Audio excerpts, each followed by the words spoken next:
Hello students, welcome back to my channel Studies Made Simple. I am अंकुर मेहरा और मैंने यहाँ पे स्टार्ट किया हुआ है chapter playing with numbers.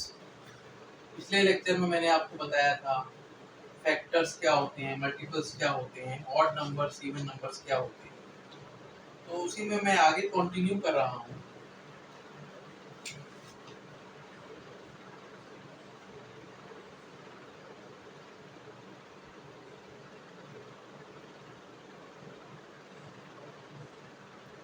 How to find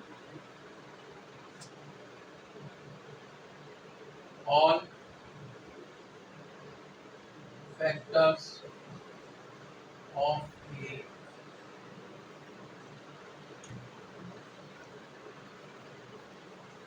number. किसी भी नंबर के सारे फैक्टर्स कैसे फाइंड करे जा सकते हैं। तो देखिए, इसका सिंपल प्रोसीजर है, मैं आपको समझा रहा हूँ। अगर ये आप प्रोसीजर फॉलो करेंगे तो आप किसी भी नंबर के सारे फैक्टर्स आसानी से फाइंड आउट कर पाएंगे। सबसे पहले तो वो नंबर ले लीजिए जिसका आपको फैक्टर निकालने हैं। पहले आपको क्या लिस्ट करना है फैक्टर्स की सीरीज में, 1 और वो नंबर। 1 सबका फैक्टर होता है और वो नंबर खुद जिसका फैक्टर आपको निकालने हैं। 2 फैक्टर तो आपको ये मिल गए। उसके बाद उस नंबर को हम 2 से डिवाइड करेंगे। अगर नंबर पूरा डिविजिबल है 2 से तो आप 2 को भी लिस्ट करिए और उस क्वोशंट को भी लिस्ट करिए। उसी तरह उसके बाद हम क्या करेंगे, 2 से डिवाइड किया, फिर हम 3 से डिवाइड करेंगे। अगर नंबर 3 से पूरी तरह डिविजिबल है तो उसको क्वोशंट को आप लिस्ट करिए और 3 को लिस्ट करिए। इसी तरह डिवाइड 4 से करिए, उसके बाद 5 से करिए, 6, 7 कंटिन्यू करिए। कहाँ तक कंटिन्यू करना है आपको? जब तक आपको ऐसा फैक्टर न मिल जाए जो पहले लिस्ट हो चुका है। अब मैक्सिमम स्टूडेंट्स को जो मैंने ये बोला है हो सकता है ये समझ में ना आया हो, लेकिन अगर मैं एक एग्जांपल से समझाऊंगा तो आपको बिल्कुल क्लियर हो जाएगा। देखिए, मैं एक नंबर ले रहा हूँ। मान लीजिए मुझे एक नंबर दिया है 24 और मुझे इसके सारे फैक्टर्स निकालने हैं। तो जैसा कि मैंने आपको बताया, पहले आप लिस्ट कर लीजिए 1 और ये नंबर 24। 2 फैक्टर तो ये मिल गए इसके। अब आपको क्या प्रोसीजर फॉलो करना है कि इसको 2 से डिवाइड करना है। जो नंबर आपको दिया गया है उसको 2 से डिवाइड करना है। पहले क्या करना है आपको, 1 और जो नंबर दिया है 24, इस केस में मैंने लिस्ट कर दिया। अब मैं इस नंबर को डिवाइड करूंगा 2 से। तो देखिए, पूरा डिवाइड हो जाता है, इसका क्वोशंट आता है 12। तो मैं क्या लिस्ट कर लूंगा, 2 और 12। पहले मैंने स्टेप क्या किया, 1 और 24 मैंने इसके 2 फैक्टर लिस्ट कर लिए। सेकेंड स्टेप मैंने उसको 2 से डिवाइड किया, 24। 2 से पूरा डिवाइड हो जाता है, 12 आता है क्वोशंट। तो देखिए, 2 जिससे मैंने डिवाइड किया और 12, 2 फैक्टर मुझे और मिल गए 24। अब 2 से मैंने डिवाइड किया था, नेक्स्ट स्टेप में चलूंगा 3 की तरफ। 3 से भी पूरा डिवाइड हो जाता है 24। क्वोशंट आता है 8। तो देखिए, अब मैं 3 भी लिस्ट कर दूंगा और 8 भी लिस्ट कर दूंगा। 2 और फैक्टर मुझे निकल आए। अब स्टेप बाय स्टेप हम आगे बढ़ रहे हैं। 2 से मैं डिवाइड कर चुका, 3 से मैं डिवाइड कर चुका, अब मैं 4 से डिवाइड करूंगा। 4 पूरी तरह डिवाइड करता है, क्वोशंट आता है 6। तो देखिए, मैंने 4 भी लिस्ट कर दिया यहाँ पे और 6 भी लिस्ट कर दिया। 2 फैक्टर और मुझे मिल गए। 5 से डिवाइड नहीं होता, 5 से डिवाइड नहीं होता, तो 5 को हम छोड़ देंगे और हम आगे बढ़ेंगे डिवाइडेड बाय 6। अब देखिए, 6 जो फैक्टर है वो ऑलरेडी लिस्ट हो चुका है, तो हमको यहाँ रुक जाना है, हमको यहाँ रुक जाना है। ये सारे फैक्टर्स, अब देखिए आप जितने भी फैक्टर्स आपने लिए थे वो अब एक साथ लाइन से लिस्ट कर दीजिए। 1 असेंडिंग ऑर्डर में कर दीजिए, 2 3 4 6 8 12 और 20। तो इस तरह 24 के सारे फैक्टर्स आप निकाल लेंगे। तो प्रोसीजर क्या है, बहुत सिंपल है, मैं फिर से आपको समझा रहा हूं। मान लीजिए एक नंबर हमारे पास दिया गया है, कोई भी नंबर हो सकता है, इस केस में मैंने 24 दिया। सबसे पहले आप क्या करेंगे, फैक्टर्स लिस्ट करेंगे 1 हर एक का फैक्टर 1 लिस्ट करेंगे और वो नंबर खुद 24। आप नेक्स्ट स्टेप पे आएंगे, डिवाइडेड बाय 2 करेंगे।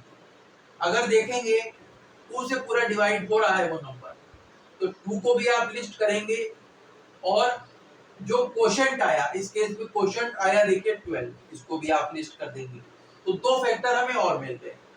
अभी तक हमको देखिए 4 फैक्टर मिल गए। अब नेक्स्ट स्टेप करेंगे, 2 से डिवाइड किया, 3 से डिवाइड करेंगे। इसमें भी देखिए 3 से पूरा डिवाइड हो गया, क्वोशंट आया 8, तो आप 3 भी लिस्ट कर दीजिए और 8 भी लिस्ट कर दीजिए factors. Next step, divided by 4, ठीक है। 4 से क्या करेंगे, देखिए ये डिवाइड हो गया, क्वोशंट आया 6, तो आप 4 भी लिस्ट कर दीजिए, 6 भी लिस्ट कर दीजिए। नेक्स्ट स्टेप 5, लेकिन 5 से डिवाइड नहीं होता तो आप छोड़ दीजिए। और नेक्स्ट स्टेप फिर 6, लेकिन आपको ये चेक करना है ये प्रोसीजर कहाँ रुकेगा, वहां रुकेगा कि जो, अगर हमने इस नंबर से डिवाइड करना है जिसका फैक्टर हम पहले लिस्ट कर चुके हैं, तो वहां पे आके ये प्रोसेस स्टॉप हो जाएगी। 5 के बाद हम 6 पे आए, 6 हमने चेक किया, 6 फैक्टर ऑलरेडी हम पहले लिस्ट कर चुके हैं, तो हम 6 पे नहीं जाएंगे, यहीं रुक जाएंगे। तो अब यहां तक आप देखेंगे कि उस नंबर के जितने भी फैक्टर्स आप निकाल चुके हैं वो सारे लिस्ट कर दीजिए, उस नंबर के वही सारे फैक्टर्स होंगे। 1 2 3 4 असेंडिंग ऑर्डर में, 5 है नहीं, 6 7 है नहीं, 8 12 एंड 20। तो ये 24 के सारे फैक्टर्स के हो गए। किसी भी नंबर के सारे फैक्टर्स फाइंड करने का यही तरीका है, स्टेप बाय स्टेप चलिए। डिवाइडेड बाय 2 करिए, 3 करिए, 4 करिए, 5 करिए, 6 करिए, वहां तक आपको जाना है जब तक कि जो जिससे नंबर डिवाइड करना है वो पहले फैक्टर लिस्ट न किया जा चुका। जब अगर वो फैक्टर लिस्ट किया जा चुका है पहले, बस वहां तक आपको रुक जाना है, उसके आगे नहीं जाना। तो ये प्रोसीजर है किसी भी नंबर के सारे फैक्टर्स निकालने का। तो आई होप ये आपको क्लियर हुआ होगा। आप दूसरे नंबर्स लेके भी इसको टेस्ट कर सकते हैं।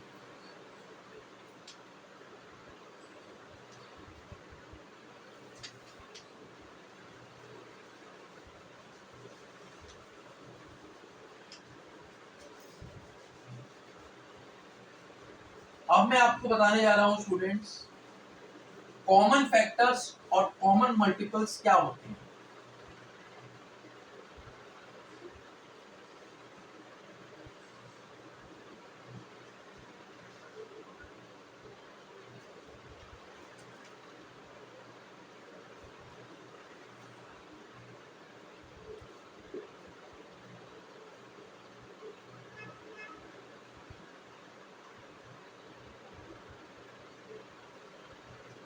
कॉमन फैक्टर्स, कॉमन फैक्टर्स किसी भी दो नंबर से रिलेट होते हैं।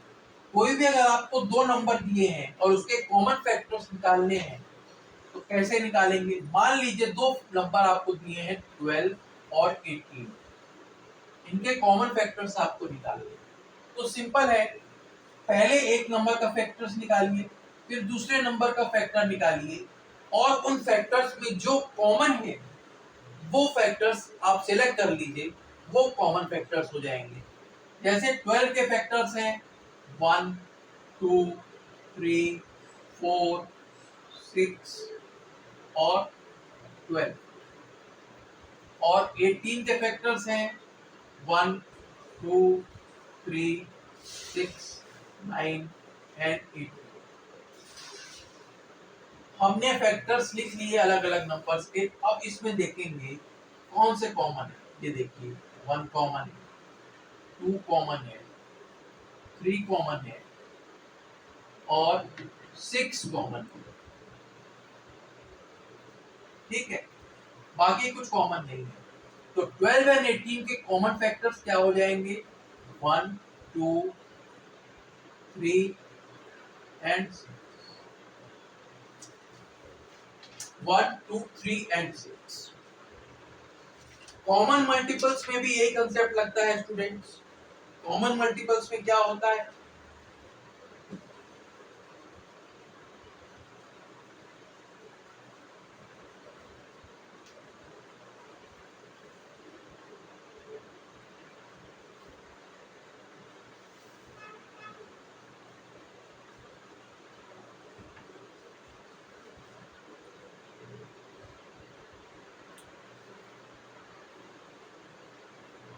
कॉमन मल्टीपल्स में भी यही होता है स्टूडेंट्स।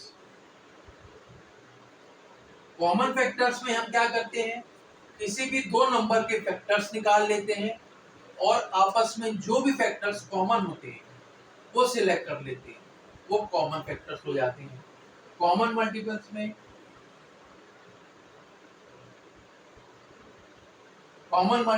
में मान लीजिए हमारे पास दो नंबर्स दिए हैं 4 और 6। तो 4 के मल्टीपल्स क्या होंगे 4 8 12 16 20 24 एंड सो ऑन। 6 के क्या होंगे 6 12 18 24 एंड सो ऑन। तो अब इसमें से हम देखिए कॉमन मल्टीपल सेलेक्ट कर लेंगे। 12 है और 24। जैसे जितने जितने हम मल्टीपल्स आगे बढ़ाते जाएंगे हमको कॉमन फैक्टर्स और मिलते जाएंगे। तो इस स्टेज तक कॉमन मल्टीपल्स हैं 12 एंड 20। ठीक है, तो ये हो गया कॉमन फैक्टर्स और कॉमन मल्टीपल्स। अब मैं आपको बताता हूं प्राइम नंबर्स क्या होते हैं।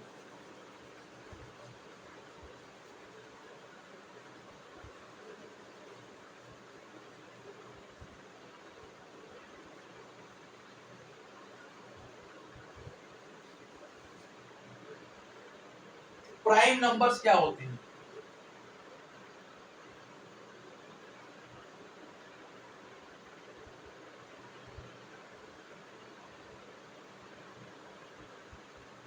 प्राइम नंबर्स क्या होते हैं कोई भी नंबर प्राइम नंबर तब कहलाता है जब उसका कोई फैक्टर नहीं होता एक्सेप्ट 1 और नंबर वो खुद। यानी प्राइम नंबर क्या होते हैं प्राइम नंबर ऐसे नंबर होते हैं जिनका कोई फैक्टर नहीं होता, no factor.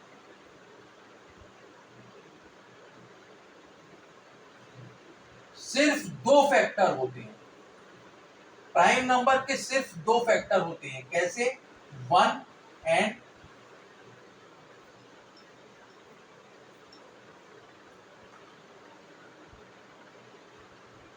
Number itself. Prime number के स्टूडेंट्स सिर्फ दो फैक्टर होते हैं, एक 1 और वो नंबर खुद। प्राइम नंबर के एग्जांपल्स अगर मैं देना चाहूं आपको 2 3 5 7 और आगे बढ़ता जाएगा। इसके बाद आ जाएगा 11 आ जाएगा 13 आ जाएगा, इस तरह आगे बढ़ता जाएगा। देखिए 2 के सिर्फ दो फैक्टर हैं 1 और 2। 3 के सिर्फ दो फैक्टर हैं 1 और 3। 5 के सिर्फ दो फैक्टर हैं 1 और 5। 7 के सिर्फ दो फैक्टर हैं 1 और 7।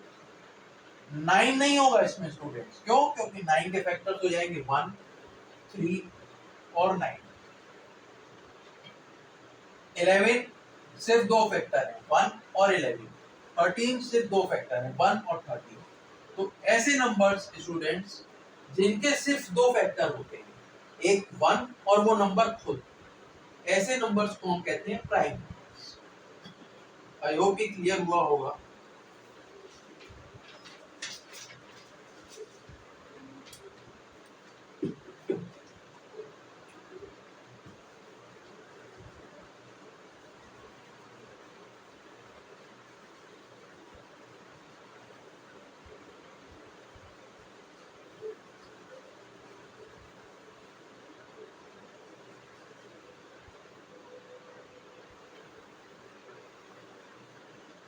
अब कॉम्पोजिट नंबर्स क्या है?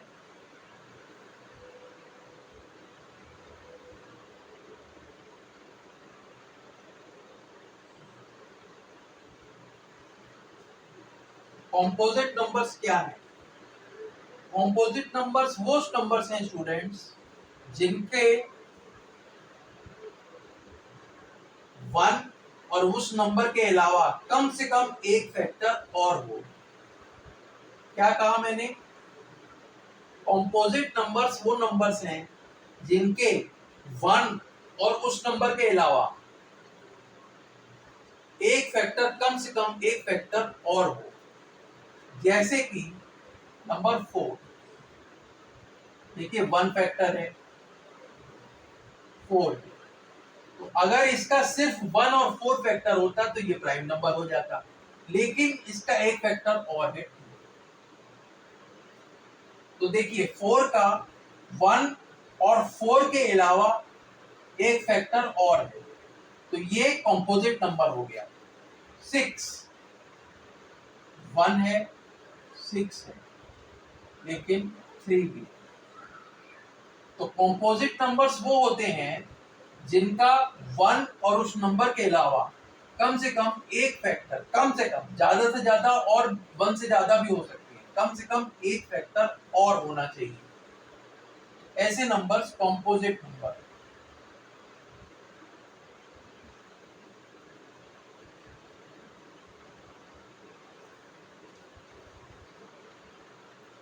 तो मैंने आपको प्राइम नंबर्स बता दिए, कॉम्पोजिट नंबर्स बता दिए। प्राइम नंबर्स में स्टूडेंट्स सिर्फ 1 और वो नंबर, सिर्फ दो ही फैक्टर होते हैं प्राइम नंबर्स के। कॉम्पोजिट नंबर्स के इन दोनों के अलावा कम से कम एक फैक्टर और होना चाहिए।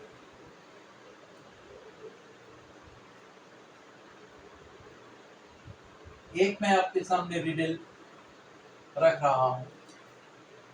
I am the only number which is neither prime nor composite. Only number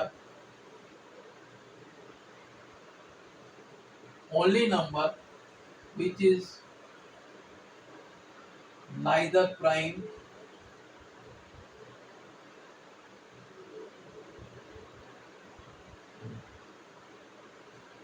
मैं सिर्फ इकलौता ऐसा नंबर हूं जो ना कि प्राइम है ना कि कंपोजिट है। अगर आप ध्यान से देखें स्टूडेंट्स, तो जितने भी नंबर्स हैं वो या तो प्राइम नंबर होंगे, अगर वो प्राइम नंबर नहीं है तो वो कंपोजिट नंबर होंगे।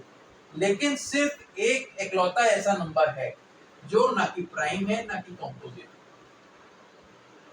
इसका आंसर आप सोच के बताइए students. I am the only number which is neither prime nor composite. ना तो मैं प्राइम हूं ना कंपोजिट हूं।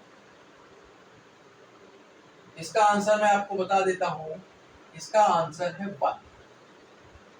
1 इकलौता ऐसा नंबर है स्टूडेंट्स जो ना तो प्राइम है ना कंपोजिट। स्मॉलेस्ट प्राइम नंबर क्या है? 2।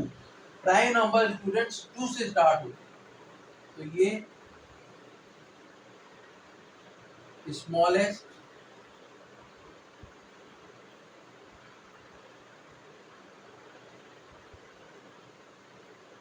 प्राइम नंबर है। ठीक है, तो ये मैंने आपको बताया प्राइम नंबर्स के बारे में स्टूडेंट्स, कंपोजिट नंबर्स के बारे में बताया। मैंने आपको बताया किसी भी नंबर के सारे फैक्टर्स कैसे निकाले जा सकते हैं। अब हम बढ़ते हैं test for divisibility of numbers. Test for divisibility of numbers.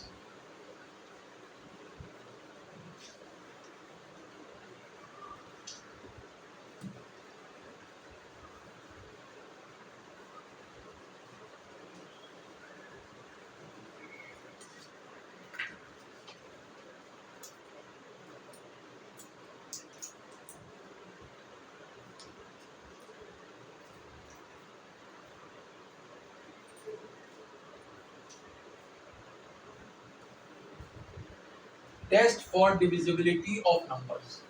तो स्टूडेंट्स, ये टेस्ट फॉर डिविजिबिलिटी क्या है?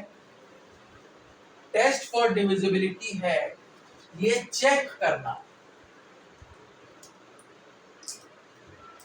कि कोई एक नंबर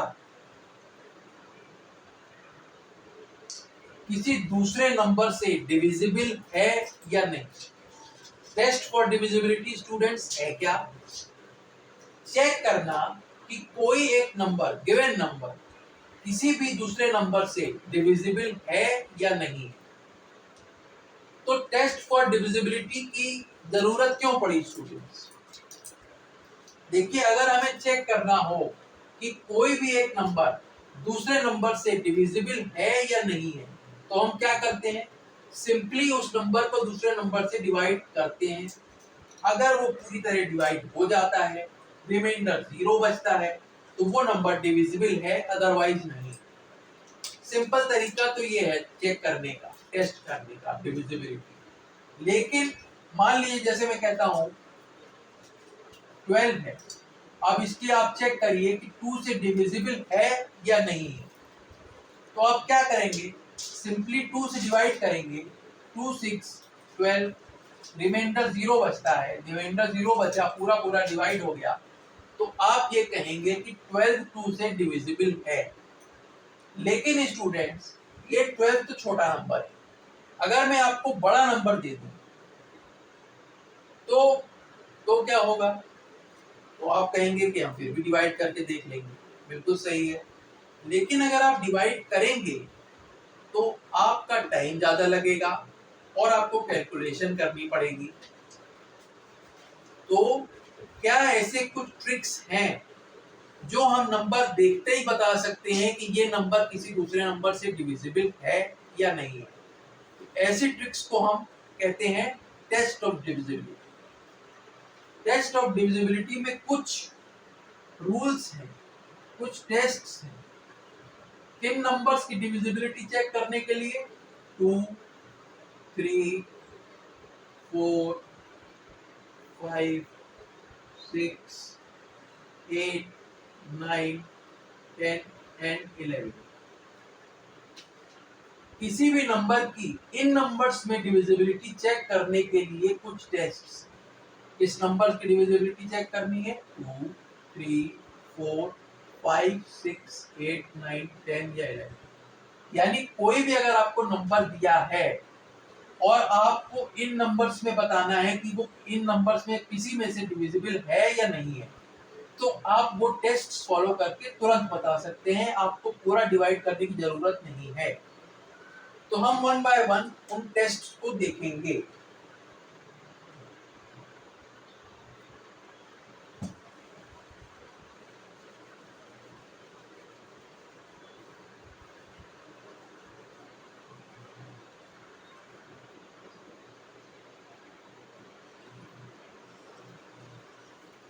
देखिए, test of divisibility, test of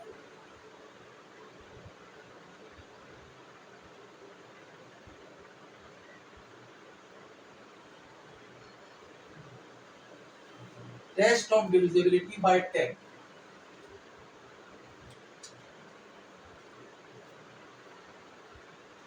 अगर स्टूडेंट्स आपको पता करना है कि कोई भी नंबर 10 से डिवाइड होगा या नहीं, 10 से डिविजिबल होगा या नहीं, तो आप उस नंबर को देखते ही कैसे बता देंगे?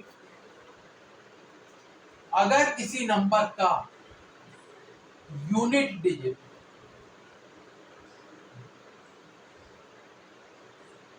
0 है, अगर किसी नंबर का यूनिट डिजिट 0 है, इसका मतलब वो नंबर 10 से डिविजिबल है।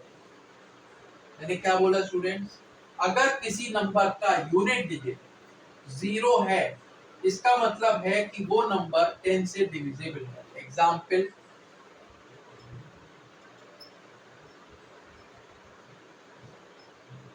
थर्टी। देखिए 30 का यूनिट डिजिट 0 है, 30 पूरी तरह 10 से डिवाइड होता है।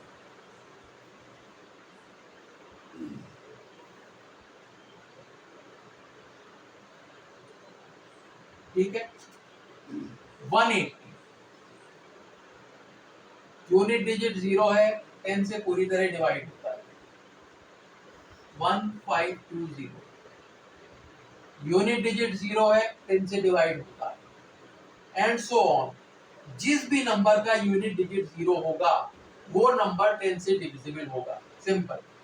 ये टेस्ट ऑफ डिविजिबिलिटी बाय 10 है। अगर मैं कहूं क्या 25 10 से डिविजिबल है, तो आप चेक करेंगे। देखिए इसका यूनिट डिजिट 0 नहीं है, इसका मतलब ये 10 से डिविजिबल नहीं है। 1403 चेक करिए, इसका यूनिट डिजिट क्या 0 है? नहीं है, इसका मतलब ये भी 10 से डिविजिबल नहीं है। 179 क्या यूनिट डिजिट 0 है? नहीं, इसका मतलब ये भी 10 से डिविजिबल नहीं है।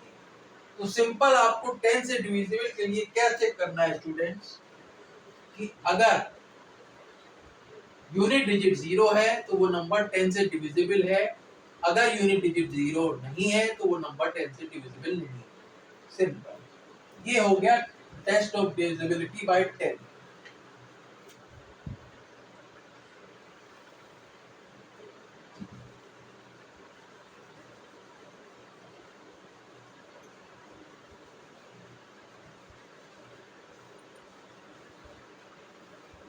Test of divisibility by 5।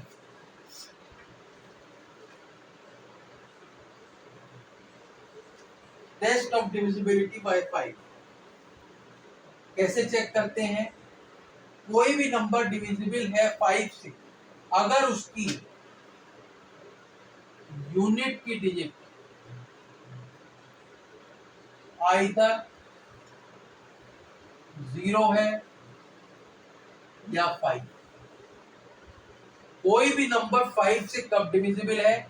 अगर किसी नंबर की यूनिट डिजिट स्टूडेंट्स 0 है या 5 है, तो वो नंबर 5 से डिविजिबल हो जाएगा। देखिए 55, इसकी यूनिट डिजिट 0 होनी चाहिए या 5 होनी चाहिए। देखिए 5 है, ये 5 से डिविजिबल। और कितना भी बड़ा अगर हम नंबर ले लें, 9812057 अब कितना बड़ा नंबर हमने ले लिया, लेकिन आपको सिर्फ यूनिट डिजिट देखनी है। यूनिट डिजिट 0 होनी चाहिए या 5 होनी चाहिए 5 से डिविजिबल होने के लिए। इसकी यूनिट डिजिट 0 है, ये 5 से डिविजिबल हो जाएगा। आपको पूरा 5 से डिवाइड करने की जरूरत नहीं है, यूनिट डिजिट देखी और आपने डिसाइड कर लिया।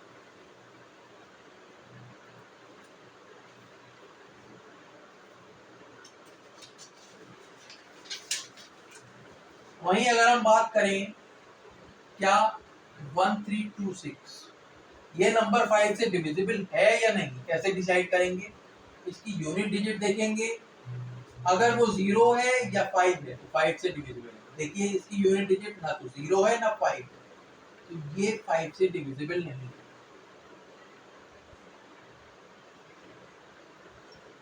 92102, इसकी यूनिट डिजिट ना तो 0 है ना 5 है, तो ये भी 5 से डिविजिबल है। तो स्टूडेंट्स हमने दो टेस्ट कर लिए, test of divisibility by 10, test of divisibility by 5। I hope कि आपको क्लियर हुआ होगा। नेक्स्ट हम चलते हैं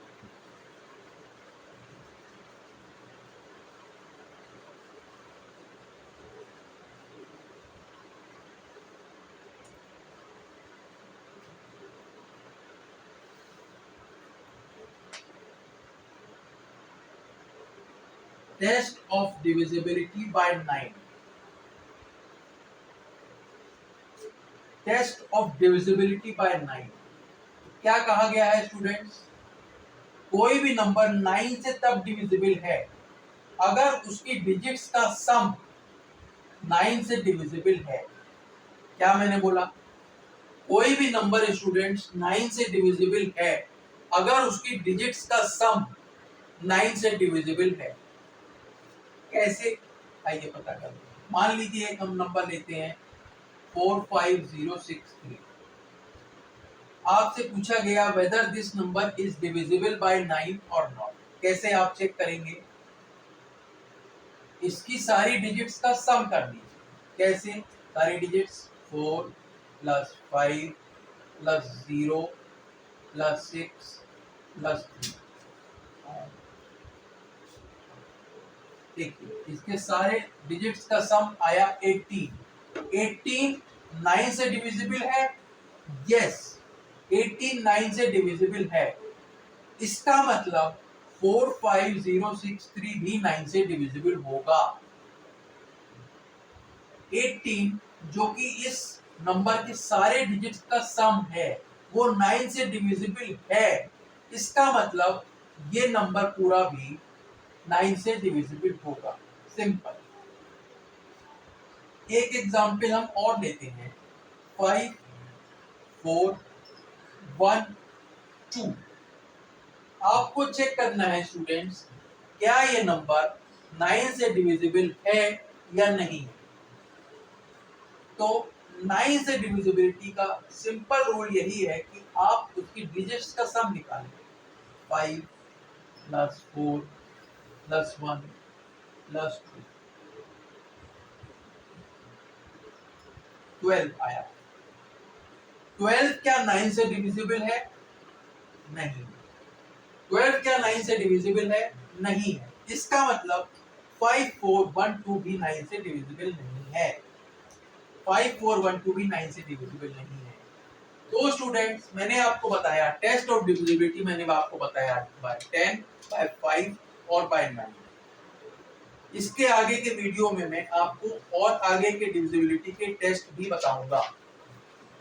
तो प्लीज अगर यहाँ तक आपको मेरा वीडियो अच्छा लगा हो तो इसको जरूर शेयर करिए, लाइक करिए और प्लीज मेरे चैनल को सब्सक्राइब करना मत भूलिए। Thank you students.